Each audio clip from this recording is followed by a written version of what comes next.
औज़ुबिल्लाहिमिनश्शैतानिर्रजीम बिस्मिल्लाहिर्रहमानिर्रहीम। अस्सलाम वालेकुम। सेकंड ईयर कुछ न्यूमेरिकल्स हमने चैप्टर नंबर सेकंड के कर लिए थे। कुछ रहते हैं 4 न्यूमेरिकल हमने फर्स्ट लेक्चर में कर लिए थे। आज हम नेक्स्ट जो न्यूमेरिकल रहते हैं वो कर लेते हैं। A 10 watt resistor has a value of 120 ohm. एक रेजिस्टर है 10 वाट का जिसकी रेजिस्टेंस कितनी है 120 ohm. What is the rated current through the resistor. उस रेजिस्टर से करंट कितनी हो, करंट कितना फ्लो। तो उसके लिए उस रेजिस्टेंस की पावर हमें गिवन कितनी है 10 वोल्ट, रेजिस्टेंस भी हमें गिवन है 120 वोल्ट। हमने फाइंड क्या करना है, करंट फाइंड। अब पावर के इलेक्ट्रिक पावर के फार्मूले टॉपिक में मैंने आपको बताया था कि यहाँ पे 4-5 फार्मूले बन रहे हैं जो हम आगे यूज करेंगे। उसमें एक फार्मूला बन रहा था I square is equal to P divided by R. P power है, आर रेजिस्टेंस, आई करंट है। तो स्क्वायर को हटाने के लिए बोथ साइड स्क्वायर रूट ले लेते हैं। यहाँ से स्क्वायर रूट कैंसिल हो जाएगा स्क्वायर के साथ। तो अब वैल्यूज पुट कर लेते हैं। पावर की वैल्यू 10 है और रेजिस्टेंस 120 है। डिवाइड किया तो हमारे पास वैल्यू आई 0.2886 एम्पेयर।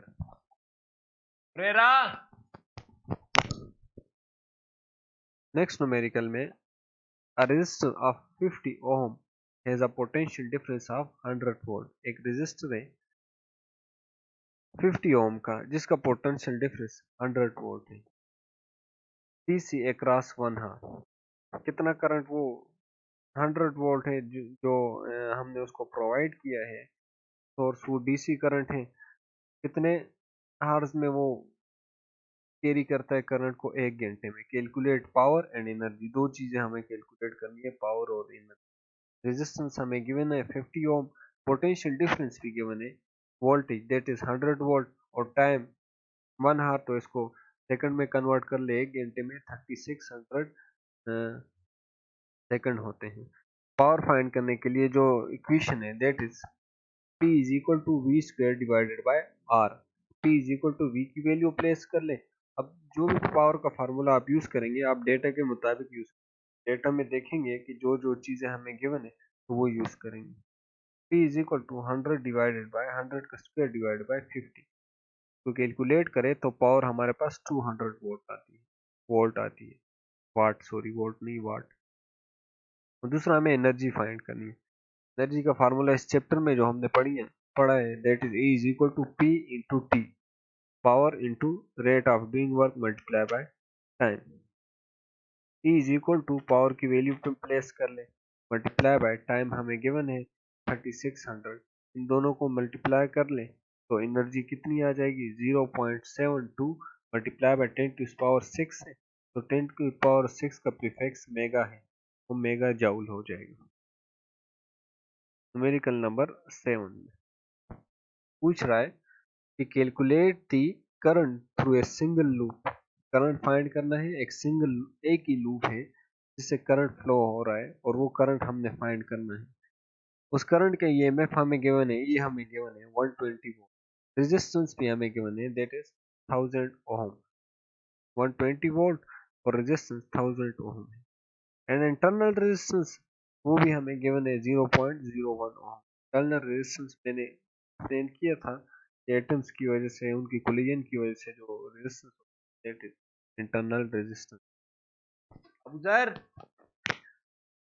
हमने फाइंड क्या करना है, करंट फाइंड करना है यूजिंग द रिलेशन। ये रिलेशन हम यूज करेंगे E is equal to I R plus R. ये हमने एक टॉपिक में पढ़ी थी, बुक में आप देख लें। तो हमें फाइंड करना है आई, तो आर प्लस आर को बोथ साइड डिवाइड कर लेते हैं। यहाँ से तो कैंसिल हो जाएगा, दूसरी तरफ आ जाएगा। आई की वैल्यू आ जाएगी ई और ई एम एफ को शो करता है। R plus R, R capital R resistance और जो हमने एक्सटर्नल प्रोवाइड किया और आर उस सोर्स का इंटरनल रेजिस्टेंस होगा।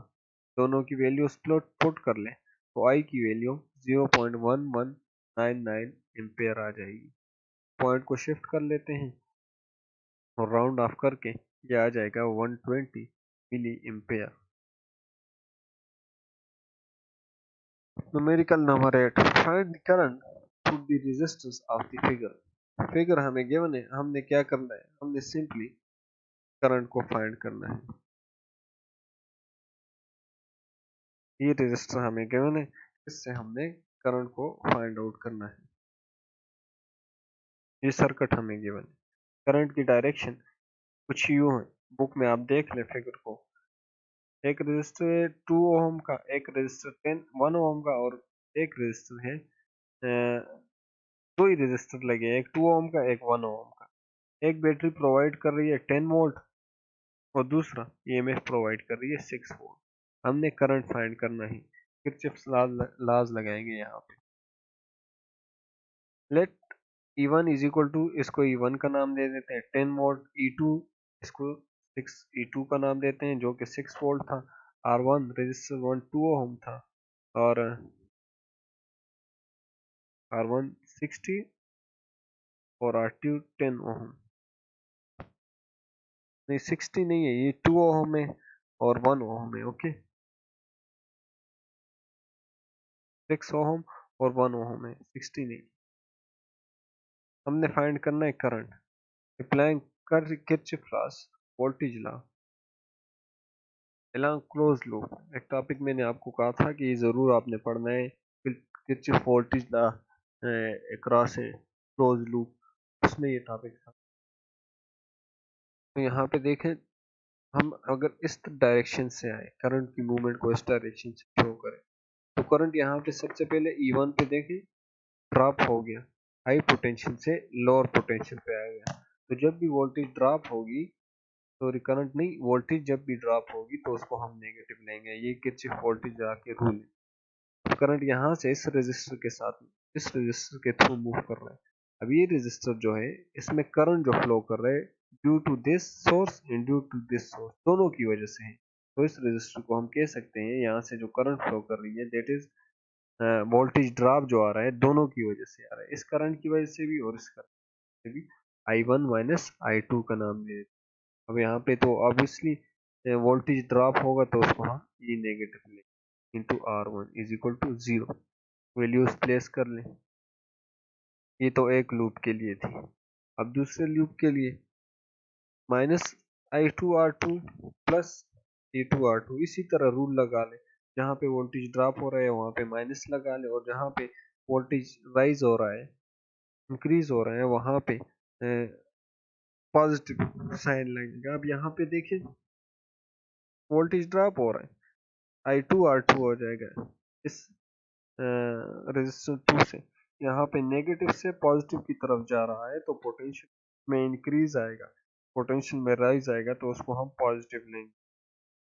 देख सकते हैं प्लस E2 है, यहाँ पे फिर वोल्टेज में ड्रॉप आ जाएगा, तो माइनस करंट दोनों की वजह से है, I1 माइनस I2। यहाँ पे भी वैल्यू पुट कर ले और दो इक्वेशन बन जाएगी, एक इस लूप के लिए और एक इसके लिए, लूप 1 और लूप 2 के लिए।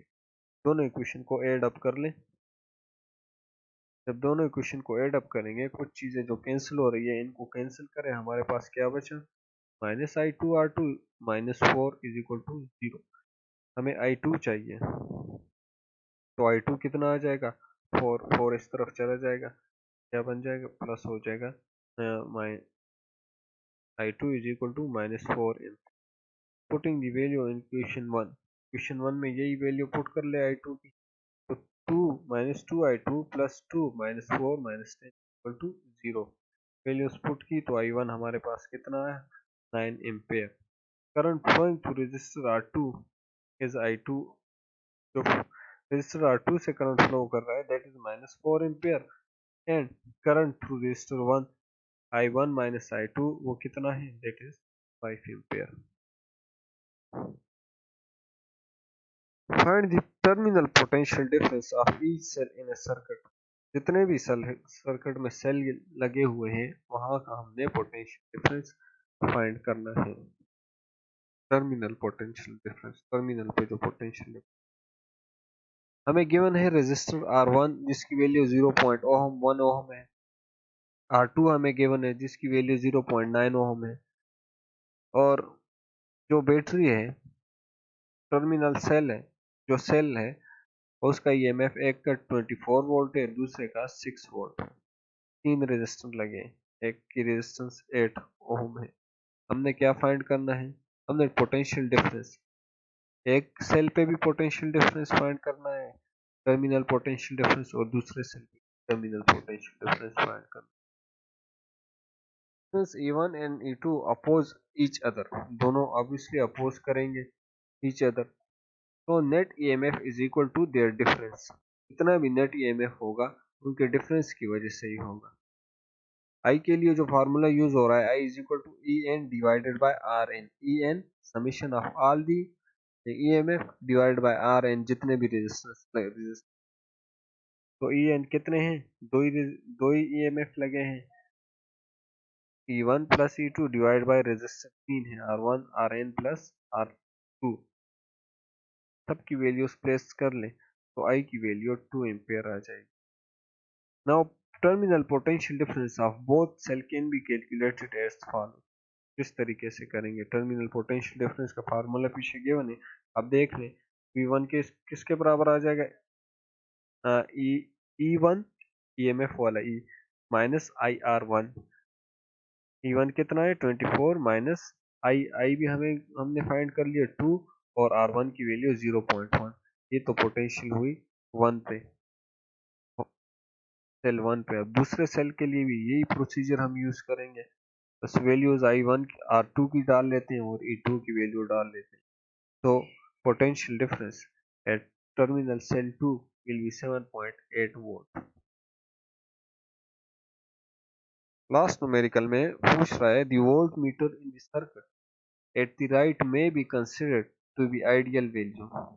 वोल्टमीटर जो सर्किट में है at the right may be considered to be ideal values are E is equal to 15 volt, internal resistance भी गिवन है हमें, और रेजिस्टेंस भी जो वायर का एक्सटर्नल लगाया है वो भी हमें गिवन है।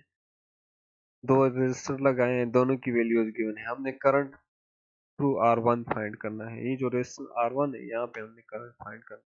ईएमएफ 15 वोल्ट है, रेजिस्टेंस इंटरनल रेजिस्टेंस 5 ओम है, और एक्सटर्नल रेजिस्टेंस दो लगाए हैं, एक की वैल्यू 100 ओम है, दूसरे की 300 ओम।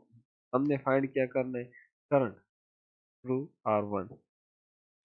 First we need to calculate equivalent resistance. सबसे पहले दोनों का इक्विवेलेंट रेजिस्टेंस हमने फाइंड करना है।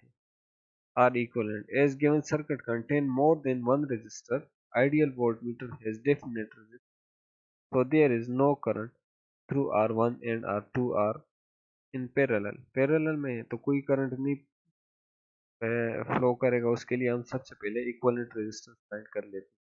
इक्विवेलेंट रेजिस्टेंस अब पैरेलल में है तो उसके लिए जो फार्मूला है 1 over R square is equal to 1 over R1 plus 1 over R2। दो ही है तो 1 ओवर R1 और प्लस 1 ओवर R2। इन दोनों का एलसीएम लें तो R1 plus R2 divide by R1 plus R2, R1 into R2। Values place कर लें। R1 की वैल्यू 100 मल्टीप्लाई बाय R2 की 300 डिवाइडेड बाय 100 प्लस 300, तो 75 ओम आ जाएगी equivalent resistance. Now this R is the series with R in the circuit. अब ये जो हमने कैलकुलेट कर लिया है, अब ये सीरीज में आ गया इस सर्किट के R से, के रेजिस्टर, इसका रेजिस्टर, ये रेजिस्टर और ये रेजिस्टर अब क्या आ गए? सीरीज में आ गए, सीरीज में आ गए। ये दोनों तो पैरेलल थे, पर ये और ये अब इक्विवेलेंट रेजिस्टेंस एक दूसरे के साथ सीरीज में है। So R equivalent is equal to, series में हम सिंपली दोनों को ऐड कर लेते हैं। ऐड कर लिया तो 80 ओम आ जाएगा। अब ओम ला लगा लेते हैं simply, I is equal to V R, V is equal to I R. हमें आई चाहिए तो वी को डिवाइड, आई चाहिए तो आर को डिवाइड कर लेते हैं, तो आई की वैल्यू आ जाएगी V divided by R equivalent is equal to, E की वैल्यू 15 है, डिवाइडेड बाय ये हमने फाइंड कर लिया 80, तो I will be equal to 0.1875 ampere. ये हमने करंट फाइंड आउट कर लिया। Now this current pass through both R and R, दोनों से ये करंट पास होगी। क्योंकि जो टर्मिनल से हम उसको एनर्जी प्रोवाइड कर रहे हैं, तो करंट पूरे सर्किट में पास हो रही है, वो आर से भी पास होगी और कैपिटल आर से भी। एंड इज गिवन बाय, जो पोटेंशियल डिफरेंस है, terminal potential difference, that is V is equal to I into W। V is equal to I हमने फाइंड कर लिया और W हमें गिवन है, दैट इज 75। तो इंटरनल रेजिस्टेंस की value, internal volt terminal potential difference कितना आ जाएगा, 14.06 volt. Now current through R1 will be, अब R1 से हम इजीली फाइंड आउट कर सकते हैं, I1 is equal to VT divided by R1 की वैल्यू लगाएंगे। अच्छा, I1 is equal to VT हमने फाइंड कर लिया, डिवाइडेड बाय 100। तो इसको कैलकुलेट करें तो I1 की वैल्यू 0.1406 आ जाएगी। आपका सेकंड चैप्टर भी कंप्लीट हो गया। Thank you for your attention. इंशाल्लाह see you in next lecture. अल्लाह हाफिज।